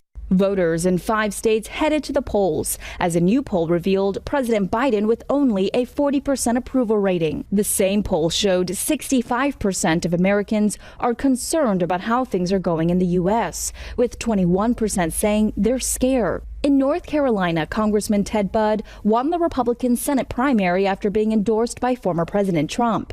But the Trump-backed candidate in North Carolina's House primary, Madison Cawthorn, lost his bid for re-election. And a mixed bag for former President Donald Trump, who's endorsed in an unprecedented number of races. Over in North Carolina, he got his choice for Senate in Ted Budd. But in one of the big surprises of the season so far, Congressman Madison Cawthorn going down in his primary. Cawthorn faced criticism from both sides of the aisle after several scandals. Wynn, ABC News, Washington. And back here at home, the Spurs will play some home games on the road next season. Bexar County Commissioners approved the Spurs' request yesterday to play 4 home games away from the AT&T Center. The vote gives final approval to a plan initially approved earlier this month. Those games will be played in Austin, Mexico City, and at the Spurs' previous home court, the Alamo Dome. That's not the only Spurs news this morning. Coming up a little bit later on here on GMSA, we'll show you how the Silver Black did at the NBA Draft Lottery last night. In your GMA First Look, lawyers for actor Johnny Depp have concluded their cross-examination of actress Amber Heard in their defamation trial. That's coming up at 7 a.m. right here on KSAT 12. But for now, it's just about 11 minutes past the hour, 72 degrees. Much more to come on Good Morning San Antonio, including the details on an overnight shooting that sent a man to the hospital with a gunshot wound to the chest. We're going to have the latest on his condition. Now, just ahead, how a nonprofit is teaming up with local police officers in hopes of helping kids who grow up with gun violence in their lives. And taking a look outside with live cam, we had a record challenging heat week, and we're looking to break more records today. We'll be right back. 6:14, welcome back to Good Morning San Antonio. Former San Antonio police officer teaming up with local nonprofits to help police and the community find peace and common ground. On Tuesday, they hosted a bowling event called Walk a Mile in My Shoes, where about 70 police officers got to play with about 400 kids. What we're really trying to do is heal everybody, not just the police, not just the community, but everybody together. San Antonio Police Officers Association presented San Antonio Rising Star with a $5,000 check to help continue this type of work. City of San Antonio has also financially supported the program. Kids say it really helped them see officers differently than what they see perhaps on social media. I guess they're okay. They're cool. They're nice. They want the best. I do understand a little bit better of what it means to be a cop. And Troy Smith, the coordinator, says he is pushing for the city to support a 4-year pilot program to do more community building events like this one. You can read about it on our website at ksat.com. Well, it's 6:15, time to check in with a fairly well-caffeinated Stephen Cavazos. Every day is a good caffeinated day, for me, at least. Right now, drivers have a lot to be excited about, at least right now, because their roads are going to be pretty quiet for this hour, but we know it's also the hour where things really start to get busy. Thankfully, as we take that drive around town, I-10 at De Zavala doesn't look too bad at this point, but we'll see how the morning does roll on as more people do start to get their day started. Take a look, though, right now. We have a stalled vehicle off of of I-10 westbound near La Cantera. Now, keep in mind, drivers, if you are heading up westbound, maybe to Bernie, you'll likely encounter that stalled vehicle near the rim. But it's not causing any issues, just something to be alert about. And keep in mind, that's really been the trending problem of the morning, just a bunch of these stalled vehicles. So hopefully that will only be the situation we'll be talking about as the morning does roll on. But as we get a wide look at the map, may have jinxed myself right there because it does appear that we do have a crash that popped up near State Highway 16 or Bandera Road. We'll find out how that's impacting your traffic, but thankfully right now, nothing major. But keep in mind, plan ahead because we told you about this on Monday and we're going to continue to remind you about these closures. I-35 on the northeast side of San Antonio, there will be some geotechnical and drilling work. Keep in mind, it's current until Friday, May 20th and should be wrapping up at 5 this afternoon, but we can expect crews out there just before 9. That's when you'll see a single lane closure on the northbound frontage road from Pat Booker Road to Forum Parkway. And it's about that time. Grab those camera apps and open up your phone because we have your QR code that will take you directly to the KSAT traffic page. And of course, that has a list of all those closures that are taking place in your area and anything else that could impact that drive time. Guys. Thank you, You're Stephen. welcome. Very good. Very good reminder. Should we remind people it's going to be hot today? I think we've probably reminded them to the point where they're like, we don't want to hear it anymore. And I get it. This heat has been unrelenting. I do need to tell you, though, we have some haze in the atmosphere. There's been a little bit of smoke. This is the time of year where we see some of that agricultural burning down there in Mexico. Some of that smoke makes its way up into Texas. And so this green color you see here represents some smoke. Now, none of it's terribly thick. We've also had some grass fires here and there that are going to contribute to this. But as we look at the smoke forecast, it's still hanging around. So we have that to worry about in the atmosphere. And that pretty much puts our air quality in the moderate levels, which really isn't a big deal. This is typically where we sit. But I just want to warn you there that there is a little bit of haze in the atmosphere, and that would be why. Meantime, we also have to start talking about Saharan dust. This is the forecast for Saharan dust coming up on Monday. So by Monday, we're going to get some of that dust working into South Texas. And this is something we deal with every year, right? This comes all the way from Africa across the Atlantic. And we'll start to see some waves of this. This is not terribly thick either, but it does arrive, looks like Monday afternoon. So heads up there for that. Let's take a look at the time lapse. We've got some clouds this morning, mostly cloudy skies here in San Antonio. And temperatures sitting in the 70s right now. 74 degrees at the airport. Southerly winds at about 13 miles per hour. Dew point is at 68, which is high, but not as high as it could be. So it's not a bad morning out there. And we'll see a couple of hours here where it feels pretty comfortable. 69 New Braunfels, 69 Fredericksburg, 72 right now in Hondo. And you're at 71 Helotes, 69 right now in Bulverde. And the dew point trend, we're going to see these dew points actually come down a little bit more. This is exactly what we saw yesterday. So some drier air by the afternoon, which lends itself to those higher air temperatures. So yeah, it's a dry heat, but man, it's still pretty brutal.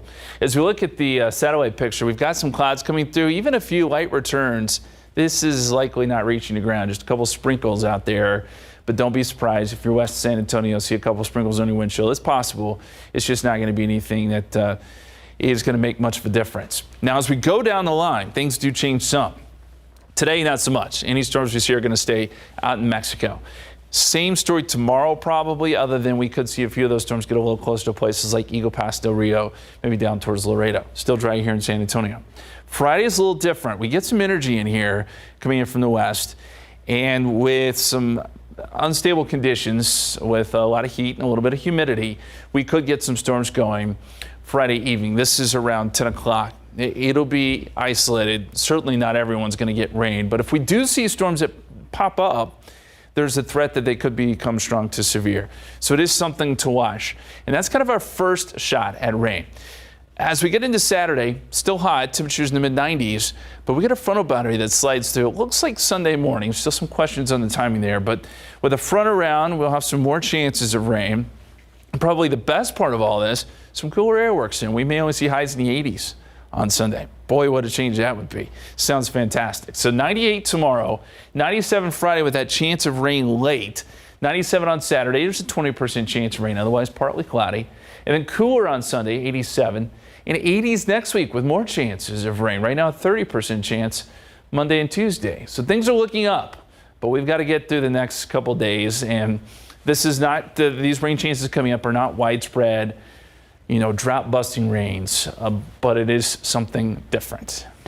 We'll take it. We'll take it. We'll take it, and it'll be a good day if Justin starts posting on social media he has spotted a thunderstorm anywhere near his house. Yes, it'll happen. It would be a welcome sight. Thank you, Justin. Yep. 621, about 72 degrees on your Wednesday morning. And the Spurs may not be playing for a championship this year.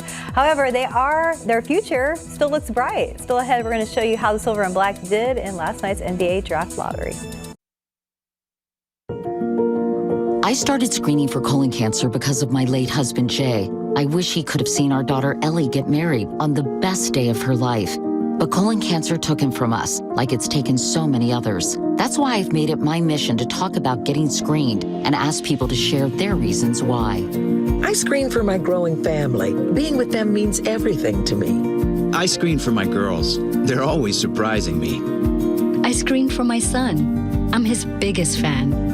If you're 45 or older and at average risk, it's time to screen. Today, there are more screening options than ever before, including Cologuard. Cologuard is non-invasive and finds 92% of colon cancers, even in early stages. It's not for those at high risk. False positive and negative results may occur. Ask your provider if Cologuard is right for you. Everyone has a reason to screen for colon cancer. If you're 45 or older, get started at missiontoscreen.com. Welcome back. Time for a look at morning sports. The Admiral David Robinson was sent to Chicago last night to be the in-person rep for the Silver and Black in the hopes the former #1 draft pick in 1987 could change the Spurs lottery luck. With a 4.5% chance to land the #1 choice and a 20% chance to be in the top 4, Spurs wound up for the #9 overall draft pick. It's right where forecasters had them finishing. That #9 pick will be teamed up with the #20 from Toronto and the #25 pick from Boston in round 1. The NBA draft will be on June 23rd.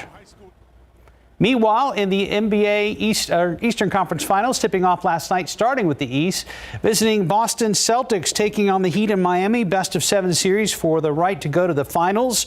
It was a fairly close matchup for most of the night. Boston would not be able to stop Jimmy Butler, who scored 41 to help lift the Heat over the Celtics. Miami wins this one for the final from FTX Arena. Heat 118, Celtics 107. Game 2 of the East Finals stays in Miami. That's tomorrow night, 7:30. That was former Spur Derek White. Western Conference Finals tips off tonight in the Bay Area with Dallas set to take on the Golden State Warriors. The winner of this series will go on to represent the West in the NBA Finals. Tip off 8 o'clock tonight. That's San Antonio time. And time now, 6:26 and 72 degrees for now.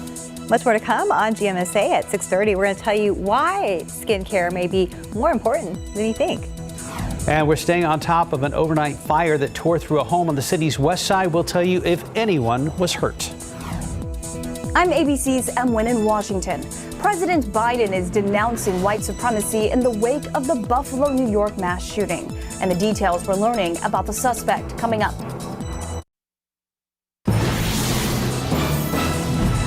No one was supposed to be inside this West Side home, but fire found a way inside. Good morning, I'm Katrina Weber. That home is destroyed. I'll have the latest on this story coming up.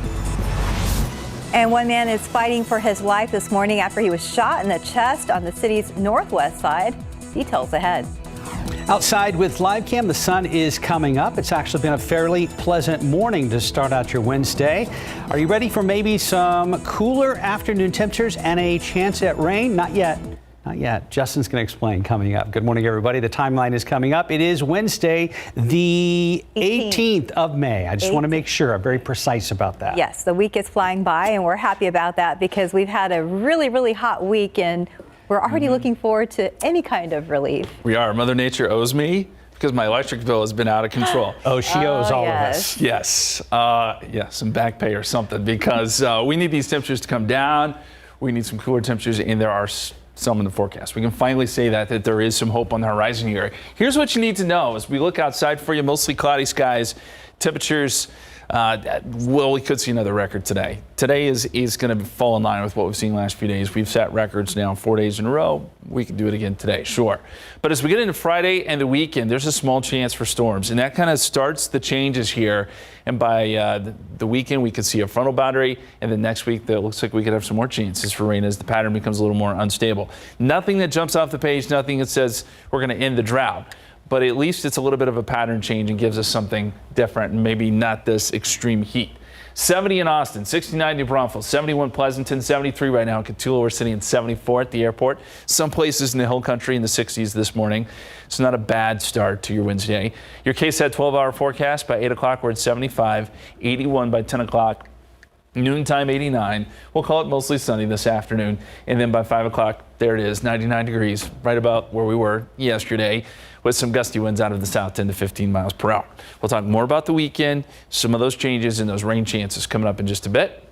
But I would imagine the morning commute starting to pick up a little bit, Stephen. I would say so, Justin. That's safe to say. We are seeing just a few more people out there on the roadways. We know it's that busy time where people are getting up, getting moving, and getting their day started. So let's see what you can expect right now with that drive around town. 410 at McCullough. Looks like we have another stall there of 37 at Jones Avenue. You can see it there off in the shoulder lane. But elsewhere, 37 at Fair Avenue, we're not spotting any issues. It's actually been a quite nice morning out on the roadways. Just remember to stay alert. But the big issue, at least we've been seeing, are those stalls. So this one is the latest one, I-10 westbound at Lock and Terra Parkway.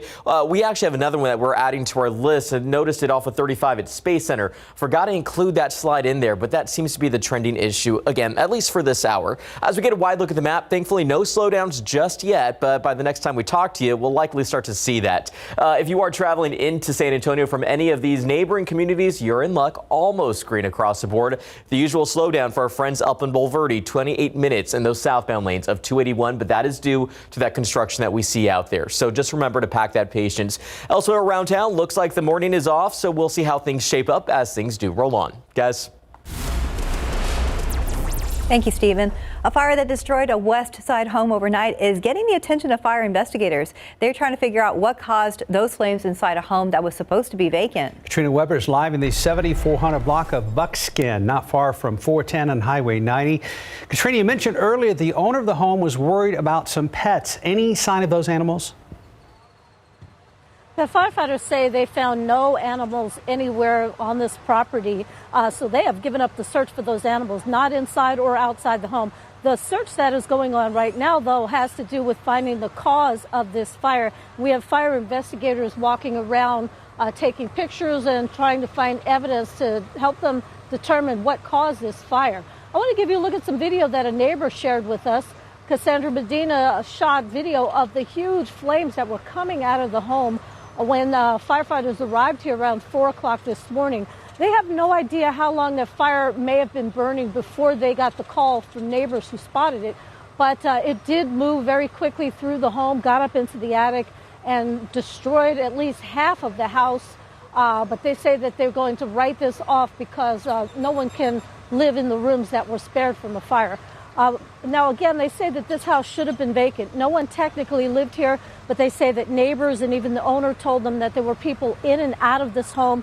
In fact, they say when they arrived here this morning, the front door was wide open amid those flames, but no word on exactly how it started. Reporting live on the west side, Katrina Weber, KSAT 12 News. Thank you, Katrina. Cleanup is underway after another overnight fire. This one at a small taco restaurant on the city's south side. Happened on Roosevelt just inside Loop 410. Crews say a propane leak caused a small explosion. And no one was hurt, but the restaurant is being called a total loss with damages estimated at right around $80,000. Also new this morning, San Antonio police say a man is fighting for his life after he was shot in the chest. It happened just before midnight in the 1500 block of Babcock Road. Police say the man was trying to pick up someone at Vintage Oak Hills Apartments when he was shot by the suspect, who then got away in the victim's car. Police say they think the same car was later found at an apartment complex on Callahan Road. The victim was taken to the hospital and he is currently in critical condition. After a San Antonio woman's dog was attacked by a loose pack of dogs, the city is working to make sure dangerous and aggressive dogs are off the streets. Sandra Lada's dog, Fifi, was viciously attacked last Wednesday. That 4-year-old Chihuahua now has staples in her side. Lada called police and 311 to file a report. Now, Animal Care Services dangerous dog investigators are looking into it. The terms dangerous and aggressive aren't left up to opinions by Officer Shana Dela Cruz. They're legal terms set by the city and the state of Texas. Aggressive animal is something that's either attacked, injured, or even killed another animal. Dangerous is going to be dog on person. Officer De La Cruz says if you see a dog you believe may be aggressive in your neighborhood, you can report it. Call 311. It's also the number you call if your dog is attacked. In North Texas, prosecutors in Fort Worth say they will seek the death penalty for a man who authorities have said confessed to killing 5 people, including 3 whose dismembered bodies were found in a burning dumpster last year. The Tarrant County District Attorney's Office said Monday that they filed the paperwork to seek the death penalty for 41-year-old Jason Thornburg. Thornburg was arrested back in September. Well, President Joe Biden condemning white supremacy and white nationalism during his visit to Buffalo, New York, where authorities say a racist white gunman shot and killed 10 black people at a grocery store. And this comes as we learn more about the suspect's past and what he was doing leading up to the massacre. ABC's Em Nguyen has the latest. Good morning. The Secretary of Homeland Security is warning that the threat he called domestic violent extremism is not new, but is growing and is now one of the greatest threats America is facing. President Joe Biden calling on Americans to reject white supremacy in the wake of Saturday's massacre at a grocery store in Buffalo, New York, which authorities say was driven by racist hate. White supremacy is a poison. It's a poison running through it really is. Running through our body politic. And it's been allowed to fester and grow right in front of our eyes. No more. As the president and first lady visited the scene behind bars, the 18-year-old suspect, Peyton Gendron, charged with first-degree murder. New details emerging about the moments leading up to the attack at Tops Friendly Market that killed 10 people in the heart of a predominantly black community. About 30 minutes before the shooting, Gendron invited a small group of people to view a chat log on the platform Discord that he'd been using to plot the attack, according to a Discord spokesperson. And documents obtained by ABC News appears to show how Gendron planned his killing spree at least 2 months before, with plans to continue his rampage down the street. And all of my hurting. Since Saturday, hundreds have gathered outside the grocery store to remember those killed. The Department of Justice is investigating the shooting as a hate crime. The suspect, Peyton Gendron, is expected back in court tomorrow. Em Nguyen, ABC News, Washington. Some other top stories we're following for you this morning. Homeland Security Secretary Alejandro Mayorkas says authorities are prepared for an expected increase in migrants along the U.S.-Mexico border. That's amid plans to lift a public health order that's been used to turn migrants away. Mayorkas spoke yesterday during a visit to South Texas, where he saw a new processing center for about 1,200 people. The department has transitioned personnel and equipment to the border and built temporary facilities to prepare for next week's end of pandemic-related limits on seeking asylum at the border. This is a story we've been following very closely. Look for updates both on air and online. Raises are on the way for San Antonio ISD employees. The San Antonio ISD Board of Trustees voted on Monday to approve several agenda items that affect staff compensation for the upcoming school year.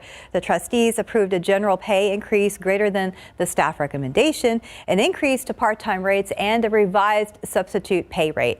These plans will go into effect with a new workday calendar starting on or after July 1st. And a reminder, if you're looking for work, HEB is holding a job fair this morning. They're looking to fill positions at the warehouse and with their manufacturing teams. It's happening today from 9 a.m. to 1 p.m., 5600 Business Park, Suite 509. And good luck to you.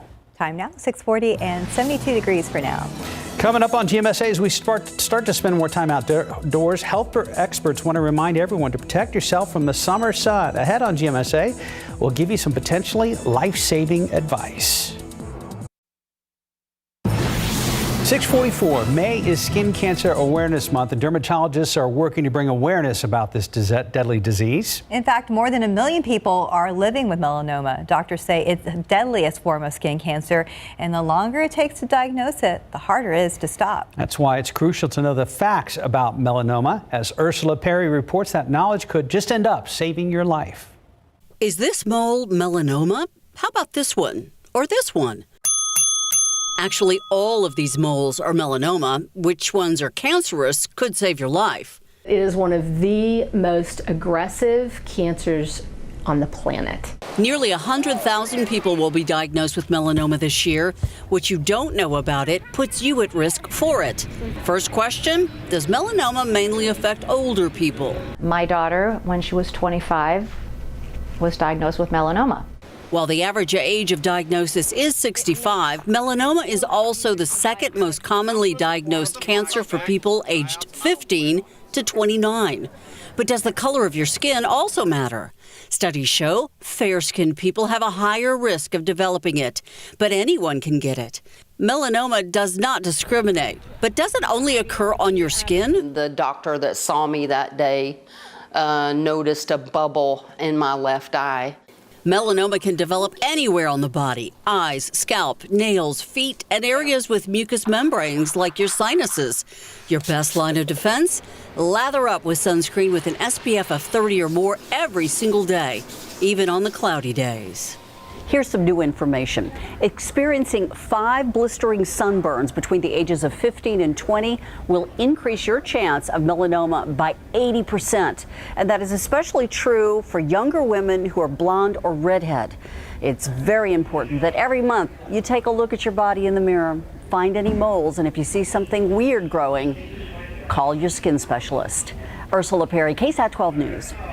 646. And at last check of the roadways, things looked okay. Let me go ahead and check back with Stephen Cavazos. You know, I'd hate to say I've had a pretty nice morning over here tracking the traffic, but, you know, things have been nice. So let's go ahead and get a look around town. And for our drivers, that's great because that means you won't really see anything that's going to cause any issues for that drive. Check out 281 at the quarry. Very interesting shot there. But everywhere else looks pretty quiet, and we are seeing people often getting their morning started. Very quiet there at Loop 1604. But let's see what we're looking at on our map, because although, as I mentioned before, with the next time that I talked to you guys, it was going to be an air time where we'd start to see some slowdowns.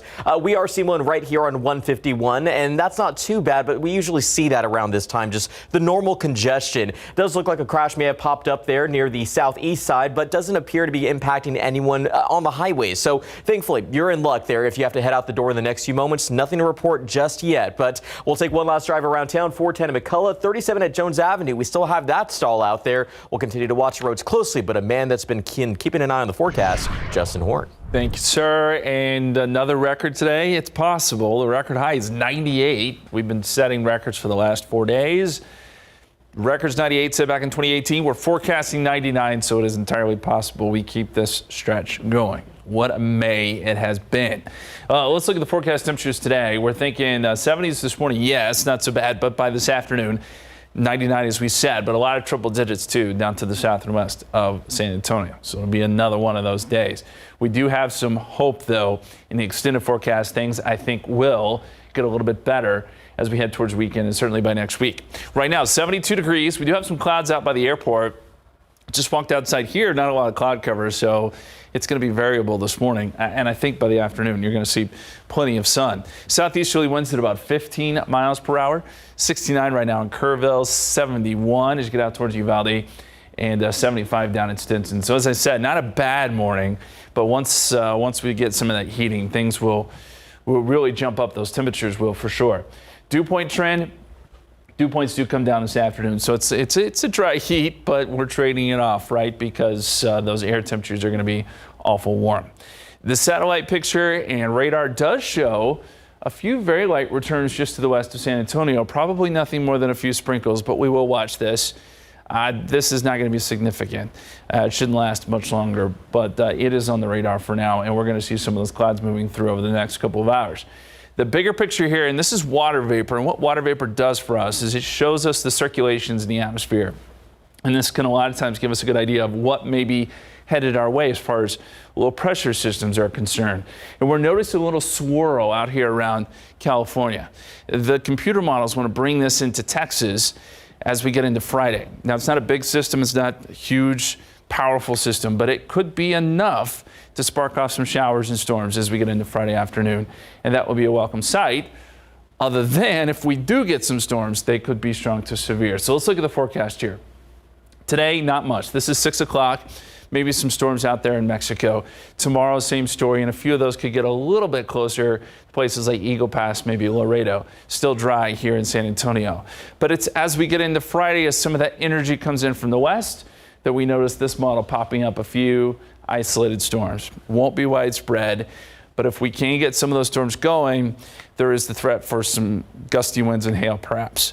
A little early to talk about that just yet, but that's the idea, and we'll put in a 20% chance of rain Friday evening.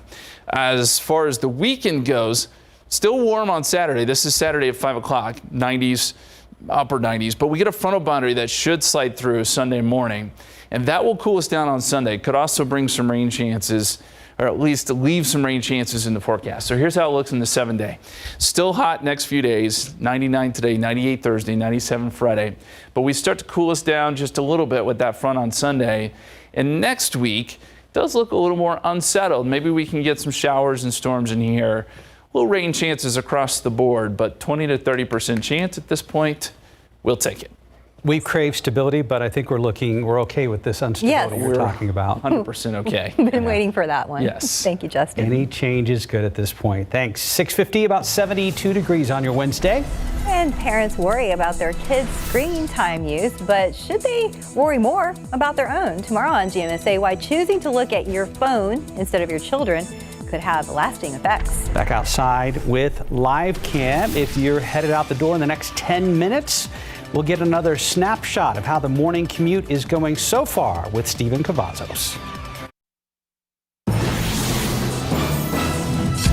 Good morning. Coming up here on GMA, we're breaking down that high-stakes primary in 5 states, including Pennsylvania's Republican Senate primary with Dr. Oz. And this morning, President Biden visiting the scene of the supermarket shooting, condemning the ideology that led to the attack, as we are learning new details about the gunman and his alleged online post. That and so much more coming up right here on GMA. San Antonio fire investigators are starting the morning with a mystery. Good morning, I'm Katrina Weber. They're trying to figure out what caused this West Side home to go up in flames. This is the 7400 block of Buckskin. We're not far from Loop 410 and Highway 90. Fire broke out around 4 o'clock this morning. A neighbor was kind enough to share some video that she shot with us. Cassandra Medina got video of the huge flames that were coming out of all sides of this home. The firefighters got the call around 4 o'clock this morning. The fire was already in the attic. They did the best they could, but the house is destroyed. They say that the owner told them that no one was supposed to be living here, but the neighbors had spotted people going in and out of this home. So they are looking into that as a possibility right now, but no official word on what caused this fire. Reporting from the West Side, Katrina Weber, KSAT 12 News. Let's get one last look at the roadways. 90 West at Zarzamora. Things look fine from these TransGuide cameras, but it does appear that we may have our first crash of the morning. We're going to get details here off of 410 near Rittiman. This says it should be 35.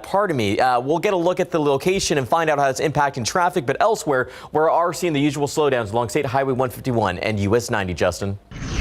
Thanks, sir. We're in the 70s right now. It feels okay out there, but temperatures are going to jump up again today. 89 degrees by noontime. We're up around 99 this afternoon, which could be another record. Southerly winds 10 to 15 miles per hour. It's the 7-day that holds a little hope here. 98 degrees Thursday, 97 Friday. Some rain chances, though, starting as early as Friday evening. That would be outstanding. Yes. Yeah, we'll take it. You guys have a nice day. Thanks for joining us. We'll see you back here at 9. GMA is next.